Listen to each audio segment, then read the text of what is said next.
Vamos ouvir João Miguel Tavares. Senhor Presidente da República Portuguesa, Senhor Presidente da República de Cabo Verde, autoridades civis e militares, minhas senhoras e meus senhores. Eu vivi e cresci a 100 metros do local onde me encontro, ali mesmo no cimo da Avenida Frei Amador Arraes. Foi nessa casa que habitei até fazer aquilo que a maior parte dos porto-alegrenses faz após acabar o secundário: deixar a cidade para ir estudar fora, na universidade.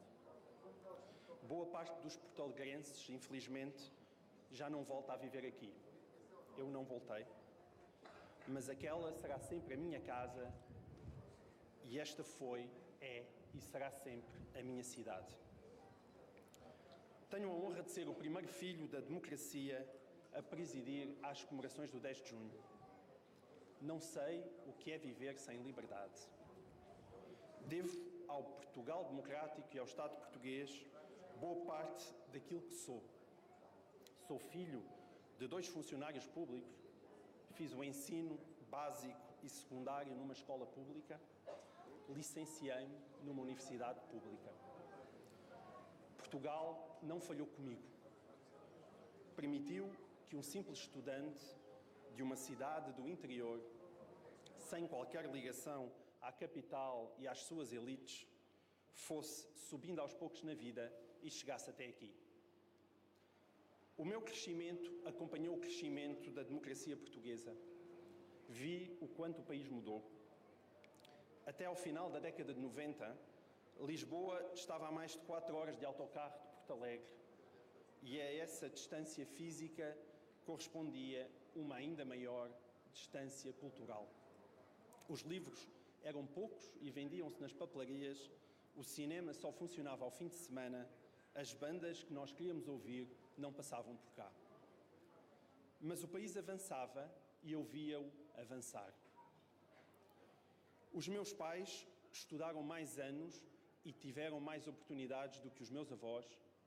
Eu estudei mais anos e tive mais oportunidades do que os meus pais. Como acontecia em tantas casas, a minha família investia parte do salário a comprar livros e enciclopédias que chegavam pelo correio a prestações.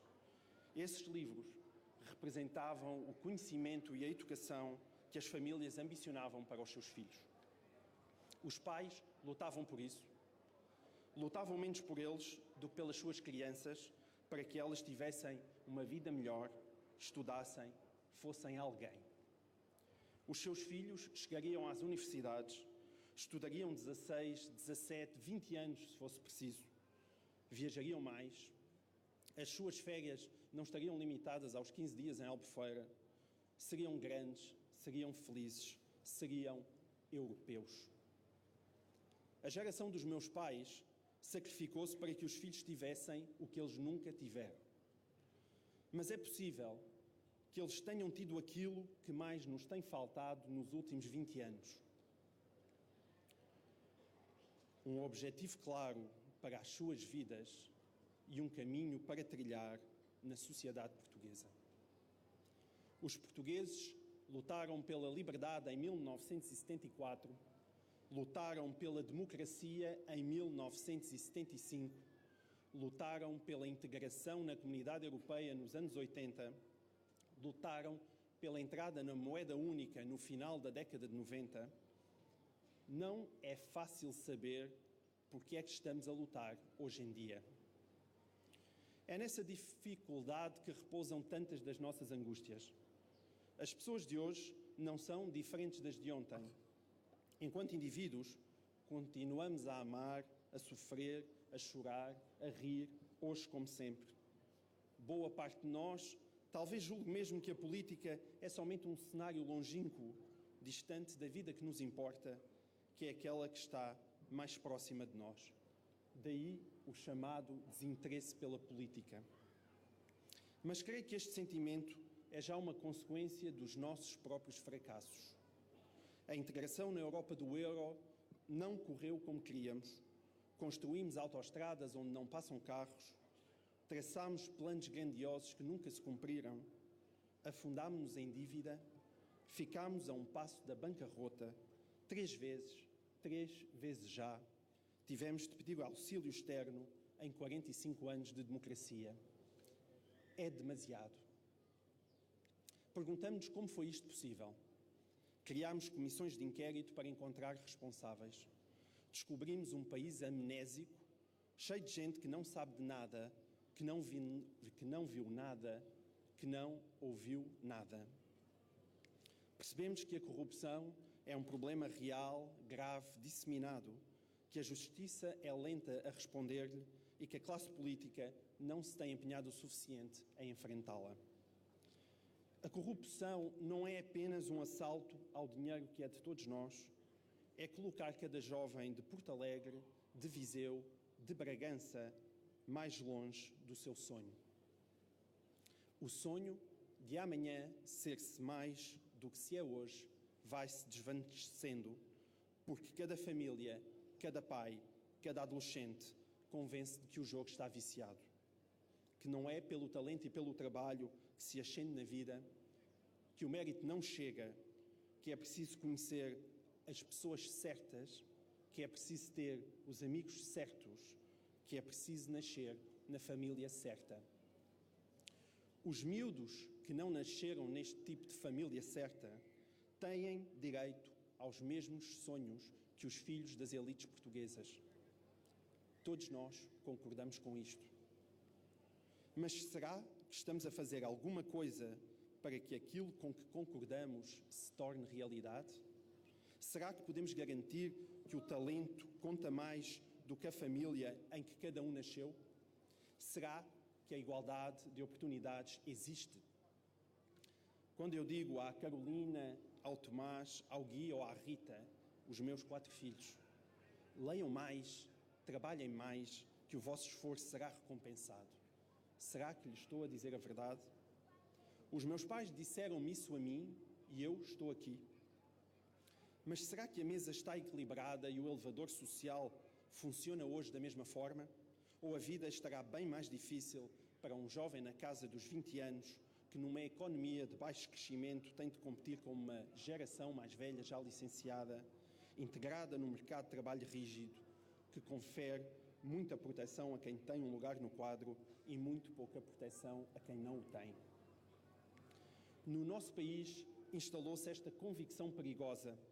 Um jovem talentoso que queira se ingrar na carreira exclusivamente através do seu mérito, a melhor solução que tem ao seu alcance é emigrar.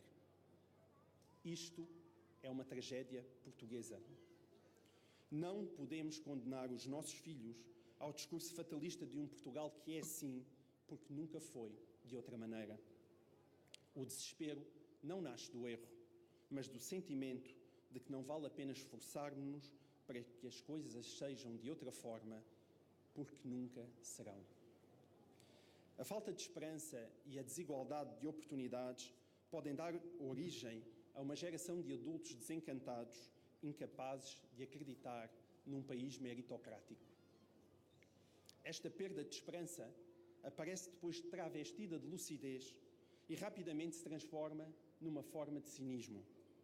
Achamos que temos de ser pessimistas para sermos lúcidos, que temos de ser desesperançados para sermos realistas, que temos de ser eternamente desconfiados para não sermos comidos por parvos. Guardamos os bons sentimentos para as nossas relações pessoais, onde somos certamente seres encantadores, mas quando se trata de refletir sobre o nosso papel enquanto cidadãos, partes de uma nação e de um tecido social e político comum, colocamos uma mola no nariz e dizemos que pouco temos a ver com isso, porque os políticos não se recomendam. Há o eles, os políticos, as instituições, as várias autoridades, muitas das quais, receio bem, se encontram hoje aqui presentes, e há o nós, eu, a minha família, os meus colegas e os meus amigos. Entre o nós e o eles há uma distância atlântica com raríssimas pontes pelo meio. Eles não têm nada a ver connosco, nós não temos nada a ver com eles. O Sr. Presidente da República costuma dizer com frequência que os portugueses, quando querem, são os melhores do mundo. o Sr. Presidente da República que me perdoe o atrevimento, não há qualquer razão para os portugueses serem melhores do que os finlandeses, os nepaleses ou os quenianos. Mas tenho uma boa notícia para dar. Também não precisamos de ser melhores. Para quem ainda acredita numa ideia de comunidade, os portugueses são aqueles que estão ao nosso lado. E isso conta, e conta muito. Partilhamos uma língua, um país com uma estabilidade de séculos, sem divisões, e é uma pena que por vezes pareçamos cansados de nós próprios. Tivemos história a mais, agora temos história a menos. Passámos da exaltação heroica e primária do nosso passado, no tempo do Estado Novo, para acabarmos com o receio de usar a palavra descobrimentos. Simplificamos a história de forma infantil. No século XVI, Luís de Camões já cantava os seus amores por uma escrava de pele negra, tão bela e tão negra que até a neve desejava mudar de cor. Para desarrumar os estereótipos, talvez precisemos de um pouco menos de Lusíadas e de um pouco mais de lírica camuniana. Menos exaltação patriótica e mais paixão por cada ser humano. Eis uma fórmula que me parece adequada aos tempos em que vivemos. Sendo já poucos os que acreditam nas grandes narrativas, continuamos a acreditar nas pessoas que temos ao nosso lado. E esse é o caminho para a identificação possível dos portugueses com Portugal. Sozinho, somos ninguém. A velha pergunta bíblica, acaso sou eu o guarda do meu irmão, tem uma única resposta numa sociedade decente. Sim, és. Num país algo desencantado, o grande desafio está em tentar desenvolver um sentimento de pertença que vá além dos prodígios do futebol. Quando o Sr. Presidente da República me convidou para presidir estas cerimónias, houve muita gente que ficou espantada, incluindo eu próprio. Mas com o tempo fui-me afeiçoando à ideia de que talvez não seja absolutamente necessário ter méritos extraordinários para estar aqui. E que Portugal precisa cada vez mais de um 10 de junho feito de pessoas comuns e para pessoas comuns. Um 10 de junho que aproxima as linhas entre o nós e o eles, uma festa do português anónimo, da arraia miúda, daquelas pessoas que todos os dias fazem mais por este país do que elas próprias imaginam. O 10 de junho do meu avô, que tinha uma casa de pasto no fundo da Rua de Elvas e oferecia um prato de sopa a quem não tinha dinheiro para pagar uma refeição.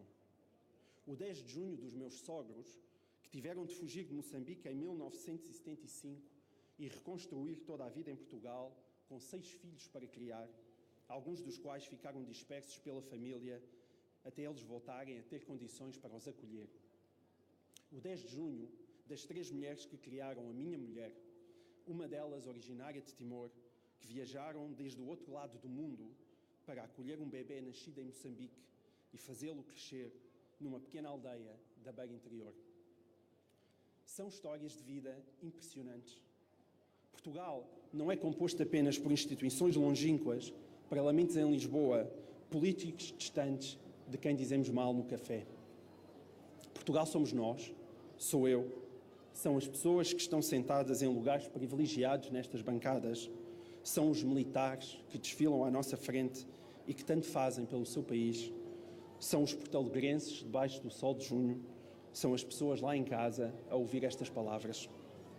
Todos temos nas nossas famílias histórias destas, de gente banal envolvida em feitos extraordinários. Temos o hábito de levantar a cabeça à procura de grandes exemplos e nem sempre os encontramos. Mas muitas vezes os melhores exemplos estão ao nosso lado e alguns deles começam em nós mesmos. Sobre cada um de nós recai a responsabilidade de construir um país do qual nos possamos orgulhar. Aos políticos que dirigem Portugal e representam os seus cidadãos, compete-lhes contribuir para esse esforço, propondo-nos um caminho inteligível e justo. Os portugueses podem não ser os melhores do mundo, mas são com certeza, capazes de coisas extraordinárias, desde que sintam que estão a fazê-las por um bem maior. A política não falha apenas quando conduz o país à bancarrota. A política falha quando deixa o país sem rumo e permite que se quebre a aliança entre o indivíduo e o cidadão.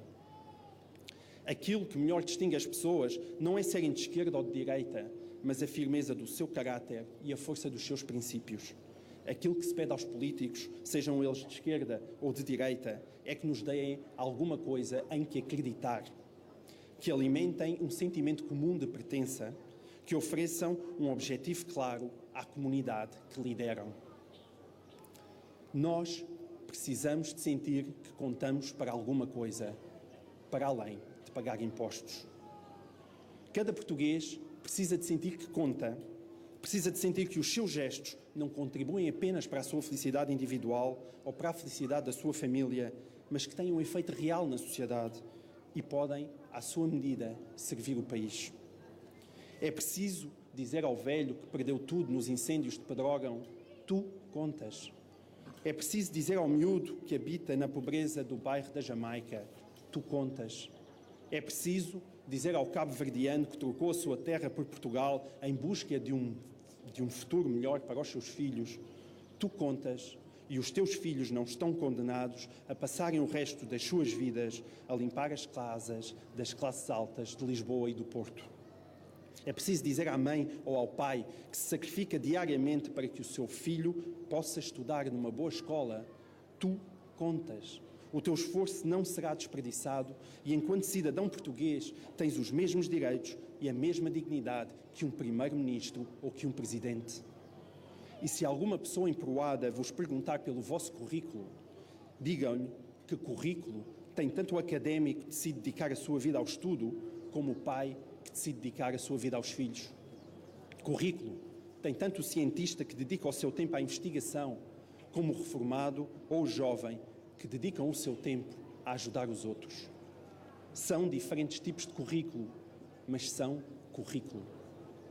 E se ainda assim vos perguntarem: quem é que tu achas que és?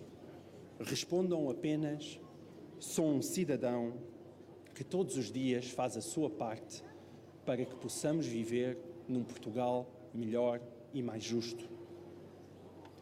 Isso chega. Aliás, não só chega, como é aquilo que mais falta nos faz. Muito obrigado.